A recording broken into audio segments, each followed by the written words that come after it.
مشکلات۔ حضرت ابو ہریرہ رضی اللہ عنہ سے روایت ہے، رسول اللہ صلی اللہ علیہ وسلم نے فرمایا، قسم ہے اس ذات کی جس کے ہاتھوں میں میری جان ہے، دنیا ختم نہیں ہوگی حتیٰ کہ یہ نوبت آ جائے گی کہ آدمی کسی قبر کے پاس سے گزرے گا تو اس پر گر پڑے گا اور کہے گا، کاش میں اس قبر والے کی جگہ مر کر دفن ہو چکا ہوتا۔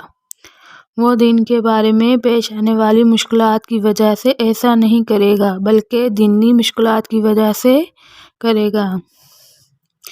فوائد مسائل۔ دنیا مشکلات میں اللہ سے مدد مانگے اور حالات بہتر بنانے کی کوشش کرنا بہتر طریقہ ہے۔ دنیا کی وجہ سے موت کی تمنا کرنا منع ہے۔ دین کی حفاظت کی فکر دنیا سے زیادہ ہونی چاہیے۔ حضرت ابو رضی اللہ عنہ سے روایت ہے، رسول اللہ صلی اللہ علیہ وسلم نے فرمایا، تم اس طرح چن لیے جاؤ گے جس طرح نمک اور ردی کھجور میں سے عمدی کھجور چن کر اٹھا لی جاتی ہے۔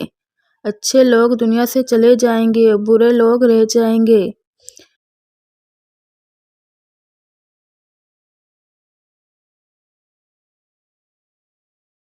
نیک لوگ ہر دور میں رہیں گے لیکن وقت گزرنے کے ساتھ ساتھ ان کی تعداد کم ہوتی چلی جائے گی حتیٰ کہ جب قیامت آئے گی تو اس وقت کوئی نیک آدمی نہیں ہوگا۔